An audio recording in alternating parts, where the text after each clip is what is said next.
తెలంగాణ హైకోర్టులో మాజీ మంత్రి BRS working president KTR lunch motion petition దాఖలు చేశారు. ఫార్ములా ఈ రేస్ కేసులో రేపు ఏసీబీ విచారణకు కేటీఆర్ హాజరు కావాల్సి ఉంది. అయితే ఏసీబీ విచారణకు తనతో పాటు తన లాయర్ను కూడా అనుమతించాలని కోరుతూ హైకోర్టులో లంచ్ మోషన్ పిటిషన్ దాఖలు చేశారు కేటీఆర్. తన లాయర్ సమక్షంలో విచారణ జరిపేలా ఏసీబీని ఆదేశించాలని ఆ పిటిషన్లో తెలిపారు. కేటీఆర్ లంచ్ మోషన్ పిటిషన్ను విచారణకు అనుమతించింది తెలంగాణ హైకోర్టు. దీంతో దీనిపై సర్వత్రా ఉత్కంఠ నెలకొంది.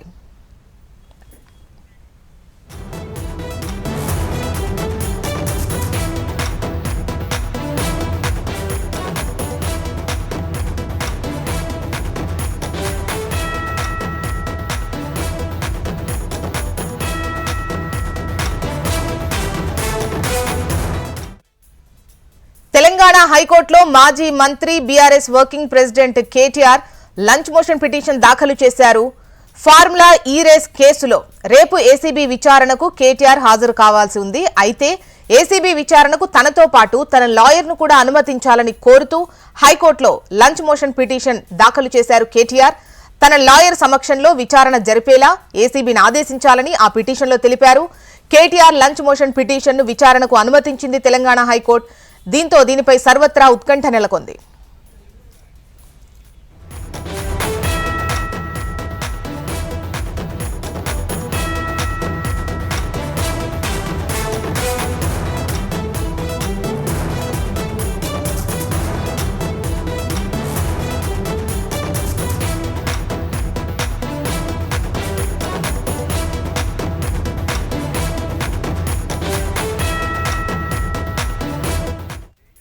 తెలంగాణ హైకోర్టులో BRS working president KTR lunch motion petition దాఖలు చేశారు. వివరాలు మనకు అమరేందర్ రెడ్డి అందిస్తారు. అమరేందర్ రెడ్డి,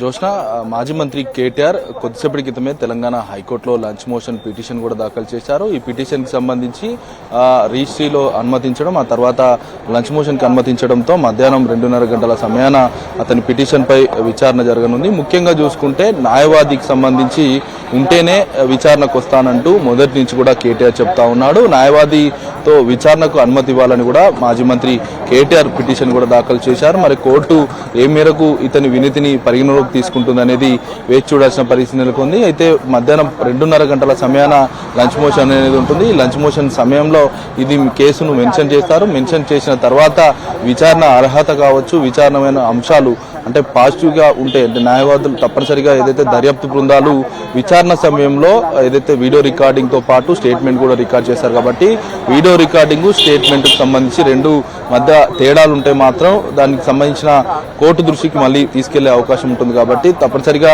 న్యాయవాది లేకుండా విచారణకు రావాలంటూ ఇప్పటికే ఏసీబీ ఈడీ అధికారులు వ్యక్తిగతంగా విచారణకు హాజరు కావాలని ఇప్పటికే సూచించిన నేపథ్యంలో నోటీసులు కూడా ఇచ్చిన నేపథ్యంలో మరి 9వ తేదీన ఏసీబీ అధికారుల విచారణకు రానున్నారు. మరోవైపు 16వ తేదీన ఈడీ అధికారుల విచారణకు కేటీఆర్ అయితే హాజరు కానున్న నేపథ్యంలో హైకోర్టును అయితే ఆశ్రయించారు. మరి హైకోర్టు ఎలాంటి నిర్ణయం తీసుకుంటుందనేది ఉత్కంఠ నెలకొందని చెప్పుకోవచ్చు. మరి న్యాయవాదులతో విచారణకు అనుమతిస్తే మాత్రం న్యాయవాదితో పాటు కేటీఆర్, ఏసీబీతో పాటు ఈడీ రెండు దర్యాప్తు సంస్థలకు సంబంధించి ఫార్ములా ఈ కార్ రేస్ లో జరుగుతున్న విచారణకైతే హాజరు కానున్నారు. ఒకవేళ అంటే ఏదైతే అనుమతించకుంటే మాత్రం వీడియో రికార్డింగ్ అనేది తప్పనిసరిగా ఉంటుంది. కాబట్టి రెండు దర్యాప్తు సంస్థలకు సంబంధించి ఈడీ, ఏసీబీ రెండింటికి సంబంధించి వీడియో రికార్డింగ్ చేస్తూ అతని స్టేట్మెంట్ కూడా రికార్డ్ చేసి ఫర్దర్ గా అంటే అడిగిన ప్రశ్నలు కావచ్చు, ఇచ్చే సమాధానాలను బట్టి ఏసీబీ కావచ్చు, ఈడీ రెండు దర్యాప్తు సంస్థలు కూడా ముందుకు సాగే అవకాశం అయితే కనబడుతుంది. ఇప్పుడు ప్రధానంగా కొద్దిసేపటి క్రితమే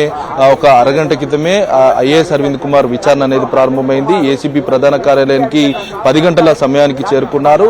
అరగంట తర్వాత అంటే 10:30 గంటల సమయాన విచారణ అనేది ప్రారంభమైంది.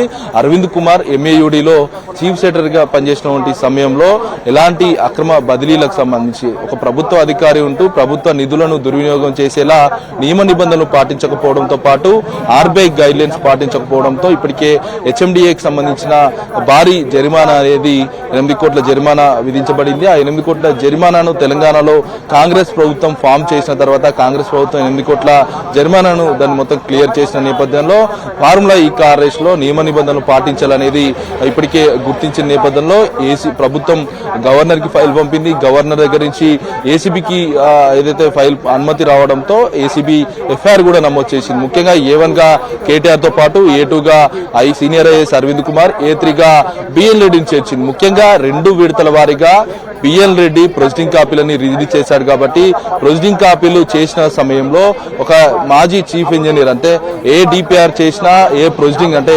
ప్రభుత్వంలోని ఏ ముఖ్యమైన ఇంపార్టెంట్ కాంటాక్ట్ బేసిక్ లో ఏవి జరిగినా కూడా హెచ్ఎండిఏ మాజీ చీఫ్ ఇంజనీర్ అయినటువంటి గతంలో ఇంజనీర్ గా ఉన్నటువంటి చీఫ్ ఇంజనీర్ కావడంతో బిఎల్ రెడ్డి ఇవన్నీ ప్రొసీడింగ్ కాపీలు చేశాడు కాబట్టి మరి నియమ నిబంధనలు ఎందుకు పాటించలేదు, హెచ్ఎండిఏలో ఉన్నటువంటి బిజినెస్ రూల్స్ ఏవైతే ఉంటాయో వాటికి వ్యతిరేకంగా నియమ నిబంధనలు పాటించకుండా విదేశీ కరెన్సీ రూపంలో ఎఫ్ఈఓ కంపెనీలకు బదిలీ చేశారనేది ప్రస్తుతం ఆరోపణ ఉంది. కాబట్టి ఐఏఎస్ అరవింద్ కుమార్ ఏదైతే 1991 లో అతను సర్వీస్ లోకి వచ్చారు, వచ్చిన తర్వాత ఎంఏయుడిలో చీఫ్ సెక్రటరీ గా పనిచేసిన సమయంలో ఏదైతే కేటీఆర్ చెప్పబట్టే ఎంఏయుడిలో చీఫ్ సెక్రటరీగా ఉన్న సమయంలో అరవింద్ కుమార్ దీనికి సంబంధించిన ప్రొసీడింగ్ కాపీలన్నీ కూడా చేశాడు. కాబట్టి ఈ ప్రొసీడింగ్ కాపీల వెనుక ఎవరున్నారు ఏంటి, 55 కోట్ల అక్రమ బదిలీలకు సంబంధించి తప్పనిసరిగా ఒక హెడ్ గా ఉన్న నేపథ్యంలో ఎంఏయుడికి హెడ్ గా ఉన్న సమయంలో ఆ నిధుల మళ్లింపుకు సంబంధించి నియమ నిబంధనలు అనేది పాటించాలి. కానీ ఎక్కడ కూడా పాటించకపోవడం, దీని వెనుక ఎవరి కుట్ర ఉన్నది అనేది ఇప్పటికే కేటీఆర్ వెనుకుండి నడిపించారనేది ఒకవైపు ఏసీపీ భావిస్తున్న నేపథ్యంలో ఐఏఎస్ అరవింద్ కుమార్ విచారణ అయితే కొనసాగుతుంది. మొత్తం 10 ప్రశ్నలకు పైగా ఏసీబీ అధికారులు ఐఏఎస్ అరవింద్ కుమార్ ని ప్రశ్నిస్తున్నారని చెప్పుకోవచ్చు. ముఖ్యంగా ఎంఏయుడి చీఫ్ సెక్రటరీగా ఉన్న సమయంలో గతంలో ఇచ్చినటువంటి ప్రొసీడింగ్స్ ఎలా నియమ నిబంధనలు పాటించారు, ఇప్పుడు ఏదైతే ఫార్ములా ఈ కార్ రేస్ కు సంబంధించి అగ్రిమెంట్ కాకముందే ఎలా డబ్బులు బదలాయింపు చేస్తారు. మరోవైపు ఏదైతే బదిలీలకు సంబంధించి చూసుకుంటే ఏదైతే బదిలీలు ఇప్పటికే విదేశీ కరెన్సీ రూపంలో మార్చడాన్ని ఇటు ఆర్బీఐ గైడ్ లైన్స్ కూడా పాటించలేదు అనేది ఇప్పటికే తేలిన నేపథ్యంలో వాటన్నిటికి సంబంధించి అరవింద్ కుమార్ అయితే ప్రశ్నించున్నారు. ఇదొక వైపు ఇలా విచారణ కొనసాగుతుండగా కేటీఆర్ కి సంబంధించిన హైకోర్టు విచారణ అనేది లంచ్ మోషన్ పైన మధ్యాహ్నం 2 గంటల సమయాన విచారణకైతే వచ్చే అవకాశం అయితే కనబడుతుంది. జోష్న అండ్ అమరేందర్ రెడ్డి ముఖ్యంగా ఇవాళ ఒకవేళ లాయర్తో విచారణకు హాజరవ్వచ్చు అని ఏసీబీని ఆదేశించినట్టు క్రమంలో ఏసీబీ ఏమైనా మళ్ళీ పిటిషన్ వేసే అవకాశం ఉందా? వ్యక్తిగతంగానే రావాలి, లేదంటే ఈ విధమైనటువంటి ఎఫెక్ట్ ఉండేటువంటి అవకాశం ఉంది, ఇంపాక్ట్ చూపించేటువంటి ఛాన్సెస్ ఉన్నాయి అంటూ. ఎందుకంటే నిన్న కేటీఆర్ సుప్రీంకోర్టును ఆశ్రయించగానే వెంటనే వీళ్ళు కేవియట్ పిటిషన్ వేసినటువంటి క్రమం మనకు కనిపించింది.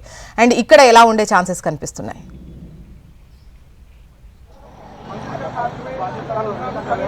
యా 100%. ఎందుకంటే ఇటు ఏసీబీ కావచ్చు, ఈడీ అధికారులు కూడా తప్పనిసరిగా వ్యక్తిగతంగా విచారణకు హాజరు కావాలనేది నోటీసులో పేర్కొన్నారు. కానీ నోటీసులకు సంబంధించి ఇచ్చినా కూడా మొదటిసారి ఏసీబీ విచారణకు వచ్చిన సమయంలో న్యాయవాదులు వస్తేనే లోపలికి వస్తానని ముందుకేసి కేటీఆర్ ఏసీబీ ప్రధాన కార్యాలయం నుంచే ఇక్కడి నుంచే వెళ్లిపోయిన పరిస్థితులు అయితే ఉన్నాయి. మరి న్యాయవాదుల్ని అనుమతిస్తేనే రాజ్యాంగబద్ధంగా నేను ముందుకు సాగుతాను, విచారణకు సహకరిస్తాను ఇప్పటికే కేటీఆర్ చెప్తున్న నేపథ్యంలో మరి ఏ విధంగా ఉండబోతుంది? ఇప్పుడు లంచ్ మోషన్ లో ఏసీబీ అధికారులు కూడా ఏమని మెన్షన్ చేస్తారనేది వేచి చూడాల్సిన పరిస్థితి నెలకొంది. ఎందుకంటే న్యాయవాదులు లేకుండా విచారణకు రావాలనేది ఇప్పటికే 2 దర్యాప్తు సంస్థలు నోటీసుల్లో పేర్కొన్న నేపథ్యంలో వీటికి సంబంధించి ఫర్దర్ గా ఈడీ కావచ్చు, ఏసీబీ అది కావచ్చు ఈ కోర్టు దృష్టికి వీడియో రికార్డింగ్ అంశాన్ని తీసుకెళ్లే అవకాశం అయితే కనబడుతుంది. మరి వీడియో రికార్డింగ్ చేస్తారు కాబట్టి అతనికి ఎలాంటి ఇబ్బందులు ఉండవనే అంశాన్ని కోర్టు దృష్టికి తీసుకెళ్లే అవకాశం అయితే కనబడుతుంది. మరి న్యాయవాదులు ఇప్పుడు ఎన్నటి లేనిది అంటే చాలా విచారణ జరిగాయి. విచారణ జరిగిన సమయంలో న్యాయవాదులు లేకుండానే ఏసీబీ కావచ్చు, ఈడీ కావచ్చు 2 దర్యాప్తు సంస్థలు విచారణ అనేది ముందుకు సాగిన నేపథ్యంలో మరి ఈ విచారణకు సంబంధించి తప్పనిసరిగా కేటీఆర్ పట్టుబడుతున్నాడు కాబట్టి న్యాయవాదులకు సంబంధించి అవసరం లేదనే అంశాన్ని ఇటు ఏసీబీ కావచ్చు, ఈడీకి సంబంధించి సంబంధించిన అధికారులు కోర్టు దృష్టికి తీసుకెళ్లే అవకాశం అయితే కనబడుతుంది. మరి లంచ్ మోషన్ పైనే ఇప్పటికే కేటీఆర్ ఆశలన్నీ పెట్టుకున్నాడు కాబట్టి న్యాయవాదుల్ని అనుమతిస్తారా, లంచ్ మోషన్ లో ఎలాంటి అంశాలు ముందుకు వస్తాయి అనేది 2.5 గంటల సమయాన విచారణ అనేది జరగనుంది. విచారణ సమయంలో ఇవన్నీ వివరాలు అనేవి వచ్చే అవకాశం అయితే కనబడుతుంది. ముఖ్యంగా లంచ్ మోషన్ కి సంబంధించి న్యాయవాదులకు సంబంధించి కేటీఆర్ విచారణకు సహకరిస్తారా, లేకుంటే న్యాయవాదులను అనౌన్స్ చేస్తే ఎలా ఉండబోతుంది విచారణ అనేది ప్రస్తుతం ఒకవైపు ఉత్కంఠ కొనసాగుతున్న నేపథ్యంలో ఇప్పటికే 55 కోట్ల అక్రమ బదిలీలకు సంబంధించి బిజినెస్ రూల్స్ కావచ్చు, హెచ్ఎండిఏకి సంబంధించిన పరిపాలన అనుమతులు లేవనేది ఇప్పటికే ఏసీబీ గుర్తించిన నేపథ్యంలో ప్రస్తుతం అరవింద్ కుమార్ విచారణ అనేది కొనసాగుతుంది. అరవింద్ కుమార్ ఎంఏయుడిలో ఉన్నటువంటి గతంలో ఉన్న సమయంలో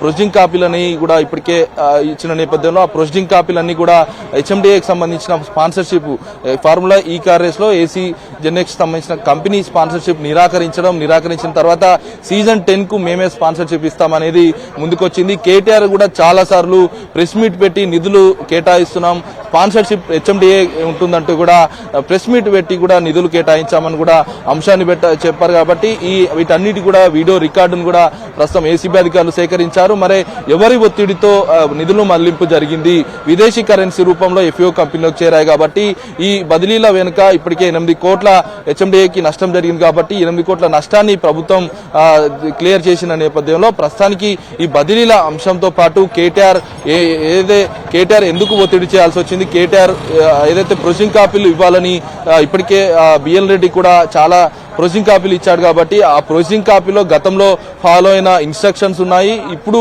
ఫాలో అవుతున్న ఇన్స్ట్రక్షన్స్ ఏవైతే ఉంటాయో ఫార్ములా ఈ కారేస్ లో ఎందుకు పాటించలేదు అనేది ఇటు ఈడీ అధికారులు బిఎల్ రెడ్డిని, ఇటు ప్రస్తుతం ఐఏఎస్ అరవింద్ కుమార్ ఏసీబీ అధికారులు అయితే ప్రశ్నించబోతున్నారు. రైట్ అమర్.